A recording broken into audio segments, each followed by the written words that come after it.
everybody. It's a beautiful summer day here in Texas. And when I say the word cowboy, do you think of this kind of cowboy or this kind of cowboy? Well, today we're going to talk about this kind of cowboy. So now I have another question for you. What makes a cowboy? Does a cowboy hat make a cowboy? Do cowboy boots make a cowboy? Or does a horse make a cowboy? I want to head back to the studio and I want to introduce you to an artist who pretended that he was a cowboy. But he was an incredible artist about the Wild West. Let's get out of this heat. Let's head to the studio and have I got a story for you. Good job, Pumpkin. Ooh, it was hot out there. Well, as I said out in the pasture, I have a story for you. It started in 1861 when a little boy was born to Mr. and Mrs. Remington. They named him Frederic. Now, I said he was born in 1861. That was at the beginning of the Civil War. And his father, by trade, who was a newspaper editor and the postmaster, was also a colonel in the Union Army. And he was down fighting a war. So the first 4 years of Frederick's life, he never even saw his dad. Frederick was an only child, and so his parents somewhat doted on him. They gave him a lot of attention and a lot of approval. And Frederick was kind of a big kid, big for his age, and he loved to be outside. He liked to swim and to fish and go camping. He especially liked to ride horses and to draw. It seemed he was always drawing cowboys and soldiers. Frederick wasn't the best student. He didn't really care much for school, and he wasn't very good at math at all, which was kind of a disappointment to his dad. His dad wanted him to go off to West Point, which was a very strict military school, and you have to be super duper smart to go into West Point. But Frederick just didn't have much of a desire to do that. He didn't have much of a desire to do anything except to play and to be outside. When he turned 11 years old, his dad enrolled him in the Vermont Episcopal Institute. It was a church-run military school, and his dad was hoping that with him being there, he would kind of buckle down and start getting serious about his studies. But he didn't, because he didn't like to study. But he did get to take his very first art class there, and that he truly enjoyed. When he finished high school, he enrolled in Yale University. Now, Yale is a very hard school to get in. You have to be very smart, and you have to have a lot of money. Frederick thought with his parents' money and him enrolling in the art department, he could probably get in, and he did. So he started art classes at Yale University, thinking he would enjoy it because he was the only guy in the class. He didn't enjoy it. It seemed like that first year, all they did was draw still lifes. That's pictures of like fruit and flowers. And this is an outdoor kind of guy. What he did like about Yale was the boxing team and the football team. He got to play with one of the last football teams that had 15 players on the team. Here's a picture of him in his football uniform. Doesn't look anything like what they wear these days. And here is his team of 15, and he's the one that's sitting on the ground on the bottom right. He continued to draw. He even drew some pictures of some players on the football team, and he submitted them to the school newspaper, and they loved it and published it.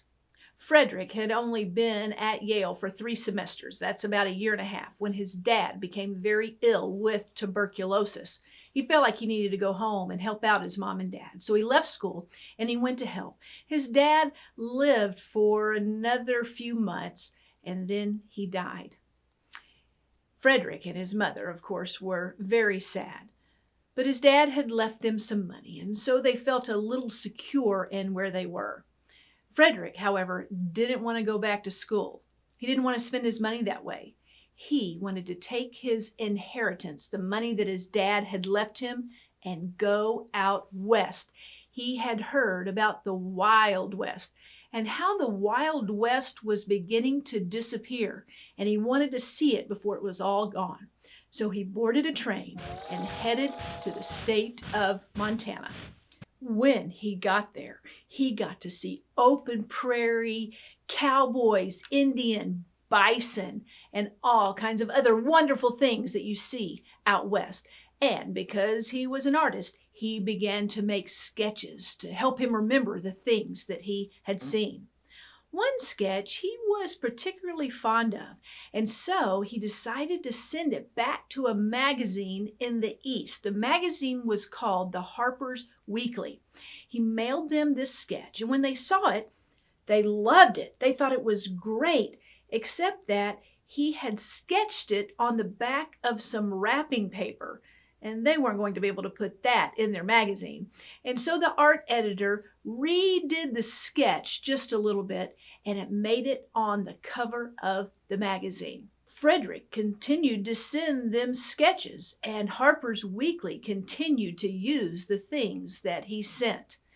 People were enamored. They were amazed by the Wild West, and this was a way that they could get a little glimpse of what was going on out in the West. Frederic used the rest of his inheritance while he was out there to buy a ranch.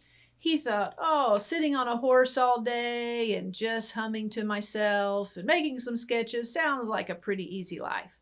But he realized that being a cowboy, being a ranch hand, owning a ranch was hard work. He was lonely a lot of the times, and his ranch workers thought he was lazy. He finally ran out of money, and so he headed back home and spent some time with his mom. She gave him a little bit more money, and again, he headed out west. He went to Kansas City, and when he was there, he bought a saloon. He thought maybe that would be a lot easier work. But in time, he began to lose money there too. He still liked to sketch, and he found that he could sketch local things, the Indians, the cowboys, the towns, maybe even some prairie, and people would purchase those sketches. He began to make more money with his sketches than he did with his saloon. So again, he packed up and he headed back east. This time, he landed in New York City, living in the borough of Brooklyn. While he was there, he realized from the sketches that he had sold when he was in Kansas City that might really be a way that he could make money that wasn't hard work, that he enjoyed doing, and he got to be outside. So he decided to take a few more art lessons in order to become a better artist. Not only was he doing pencil sketches, he began to add watercolor to his sketches and eventually oil paints. And suddenly, his drawings, his paintings just came to life. He began to dress like a cowboy in New York City and to talk like the cowboys, to portray himself as a cowboy, even though he really liked the city life and all the luxuries that it offered him. As he began to make money, he continued to take trips to the West. And when he was out West, he would pick up artifacts, souvenirs, things that would remind him of what he saw. And he would bring them back to his studio in New York.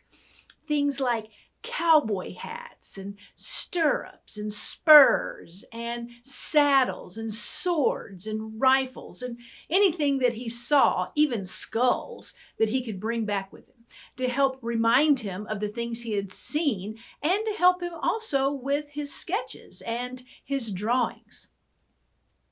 Because of his novelty, because there weren't any cowboys in New York, he became quite popular. People began to invite him to their parties and to all of their get-togethers because they wanted to hear from a real cowboy who had lived out in the West. But because of this, people also saw his artwork and they saw what an incredible artist he was. I would like to show you some of his pieces of artwork. There's no way I could show them all to you. There's so many. But I have to admit that I have some of my favorites, and I'd like to show them to you. This one is probably my most favorite painting. It's called A Dash for the Timbers. What you see in this painting are cowboys that are being chased. If you look to the right of the painting, can you see who is chasing them? It is a band of Indians, and they are in hot pursuit of these cowboys. The cowboys, of course, are trying to get away. Some of them are turned around backwards, shooting towards the Indians, not even holding on to the reins of their horses. One cowboy has already been shot. Can you see which one that is? He's the second from the left. Look how limp his hands are. And if you look in the very middle of his chest, you will see blood. Another cowboy has ridden alongside him and is trying to hold him up, keeping him on his horse. I can't imagine how he's going to be able to stay on that horse as fast as they're going. There's another horse that's called the pack horse. That's the horse that carries all of the things that they need for eating. Can you find that horse? He's the one that has a pan about to fall off of his back, almost right in the middle of the painting. And I love that white horse. I've seen this painting in real life at a museum, and that white horse is pure white. It is almost as if he glows off of the canvas. And if you look to the left, even past the farthest cowboy on the left, on the ground, you'll see a little poof of dust. Do you see it? It's right below that tree with no leaves on it. That is Remington's way of showing you a bullet that has hit the ground from the Indians' guns. And look at that horse that's right next to where that bullet hit. Can you see his mouth? Remington even painted in white froth at the corners of that horse's mouth. Looking at these horses' faces, they look terrified. The other thing that's very, very unique about this painting are the horses' feet. Look at all of their feet. Do you realize that not one of them has a foot on the ground? And then another thing I want to point out before we go to our next painting is the dust.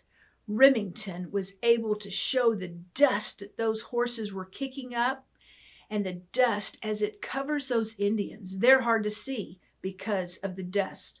I can almost feel the grit of it just looking at the painting. Here's another one that looks very different from the one we just saw. It's called The Fall of the Cowboy. He called it this because it was a time when the Old West, the Wild West, was changing, and there were becoming less and less cowboys. Here we have a very gray sky. It looks like a cold day, doesn't it? Look at all the snow on the ground and even on the fence post. One reason why it's the fall of the cowboy is that fence. You see, as farmers were coming out to the west, they were beginning to put up barbed wire fencing. That was a new thing, and it helped to keep the cows where they needed to be. And so the need of a cowboy was beginning to be less. Here we see the fence fade off into the distance. We see two horses that look quite cold and very tired. You can see by their shaggy hair that they've got on their winter coats.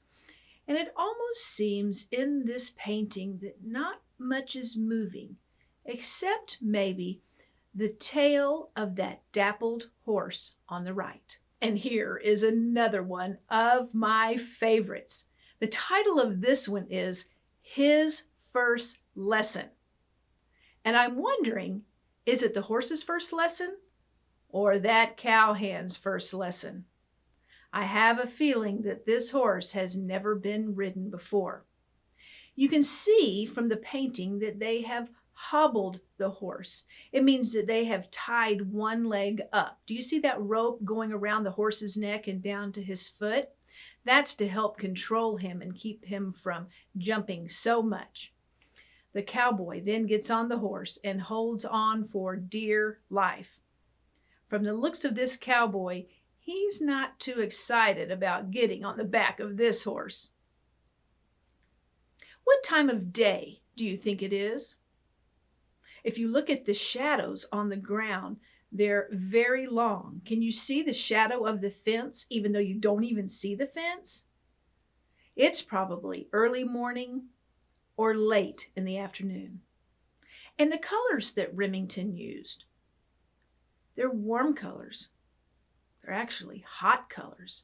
Can you feel the heat coming up off of that red dirt? Of the cowboy pictures, those are some of my favorites. But Remington also loved to paint pictures of the Indians that he met, the Indians that he saw. This one is called the blanket signal.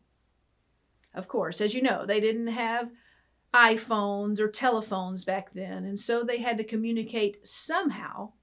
If they yelled, the enemy might hear them. And so the Indians were very smart. They had different ways of communicating without ever having to speak a word. They used a blanket. Depending on the way the Indian held the blanket, gave different clues of the message he was trying to get across to the other Indians. What I love about this is the muscles on that horse and how proud the horse and the Indian both look. Again, Remington used that bright orange and yellow on the ground to show the heat of the terrain. But the sky in this one is also very full and big and beautiful. Not only did they use blankets to signal, but sometimes they would use smoke as a signal. This painting is called the smoke signal. Now I recognize that blanket on the saddle on the right. That's the one that the last painting was using to signal. But now they're using a different way. They're using smoke. And by holding a blanket over a small fire, they could allow a different amount of smoke to rise in the air. And the rest of the tribe could see it from a distance, and they could communicate back and forth using smoke. And this painting seems very different than the other ones we've just looked at. The name of this one is Friend or Foe. Foe is another word for enemy. Here we have an Indian up on a ridge. It's a cold, cold evening. Look at all of that snow. Can you see the steam coming out of the nose of the horse? And his tail is blown in just a bit, and his mane is blowing up just a bit also. The Indian is looking over the ridge, and what he sees in the distance are campfires. He looks cold, he looks tired, but he's probably been sent out to scout. Should he approach those fires to get warmed up? Perhaps they're friends. Or should he go back to his tribe and let them know that an enemy is on the horizon? I especially loved how Remington put the stars in the clear sky. As you can see, Remington was excellent at putting drama and action and galloping horses and smoke and fire and bullets and trials and tribulations of the Wild West on a canvas. And he was able to share the things that he saw, the things that he experienced with the people back east. He began to wonder if he could possibly make those very things even more permanent. Perhaps he could do these same things out of clay. He decided when he was back in New York to take a class in clay modeling, and he was a natural. I want to show you the very first sculpture that he did when he was just starting off in class, and you're going to be shocked. It's called the Bronco Buster. Look at this horse up on his rear legs. You're going to notice as we look at a few of Remington's sculptures that Remington loved to defy gravity. If there was any way that he could get something off the ground, he was going to do it. Here, this horse has never been ridden before, and this cowboy is bound and determined to stay on his back. Look at all the detail that Remington was able to put into this clay sculpture. Look at the horse's face with his ears pinned back and even part of his mane draped across his ear. Look at the rope that goes around his mouth and his neck and even hangs down to the ground. And then you look at that cowboy. He looks stern. Look at his forehead. Look at his eyebrows. He's holding on tightly, and he's got a crop in his hand just in case things get out of hand. It appears that his foot has come out of the stirrup. Can you see that in the very middle of the sculpture? The stirrup has flown up and his foot has fallen out. That is probably not a very good thing for this cowboy. I'm surprised at the detail even in the boot. Can you see the spur? That's the little pointed star wheel that goes behind the cowboy's boot. And then he was able to put this huge sculpture in all its detail up in the air, balanced on the horse's two hind legs. This sculpture is incredible, especially since it's his first sculpture to ever do. He wrote several of his friends and he said, "I think I've found a new way to permanently let my art be made known." He was so fond of it that when they cast this sculpture into bronze, made it into metal from clay, he gave a copy of it to the President of the United States, Theodore Roosevelt. And Theodore Roosevelt loved it, mainly because he had been a cowboy in his younger years, and so he could really relate to this Bronco Buster. That sculpture is still in the Oval Office in the White House today. And here's another sculpture that I want to show you. I also saw this one in a museum, and this has kind of a cool part to it. I want to point it out to you. It's called Coming Through the Rye. Here you have four cowboys who are having the time of their lives. They are running and shooting their guns over their heads. Probably not the safest thing, but they're still having a great time. The thing that I found so interesting in this sculpture when I saw it is you see there are four horses. The first three on the right are all galloping with their feet on the ground. But the one that's the farthest left has no feet on the ground. So how can you make a sculpture if it's not touching the base? See, the legs of the other horses are holding those cowboys up. But the one on the far left is suspended.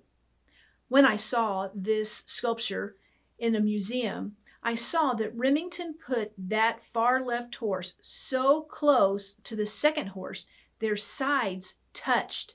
He was able to mount that clay horse to the side of the other horse so that he was able to mold the horse's legs off of the base and the horse still be suspended in the air. Again, he loved to defy gravity. This one's called Mountain Man. He's a trapper. He's been out seeing if any of his traps have gotten any animals, and he's coming down very, very steep terrain. He's having to lean way back on his horse so as not to throw that horse's balance off. And what I'm amazed by this is the bravery of that horse. How scary would it be to come down a steep terrain like that with a man on your back? This horse is in an awkward position. You don't normally see horses do this, but Remington had, and he was able to remember the muscle structure of the horse, the balance of the horse, the lines of the horse, so that the horse looked natural coming down that steep slope. Remington definitely knew his horses. And here we have a Cheyenne Indian. He is in a full gallop. Look at those horses' legs. And again, Remington was able to defy gravity. All four legs of the horse are in the air, but he mounted the side of the horse onto a piece of clay that looks like a gnarled piece of wood. This sculpture isn't moving, but it's full of action. From the galloping of the horse's legs, his flared nostrils, his mane flying behind his neck, the action, the drama of the face of the Indian, and even the ribbon in his hair and the cloth that's flapping behind him. This was something that Remington was exceptional at. And again, he has defied gravity. There are hundreds of pieces of artwork by Remington, paintings and sculptures, and there's just no way I could have shown them all to you. But I would highly recommend, if you are ever in Fort Worth, Texas, there is a museum called the Amon Carter Museum, and it has the largest collection of Remington pieces in all of the country, and it's free. Remington died in 1909 after he had had surgery to remove his appendix.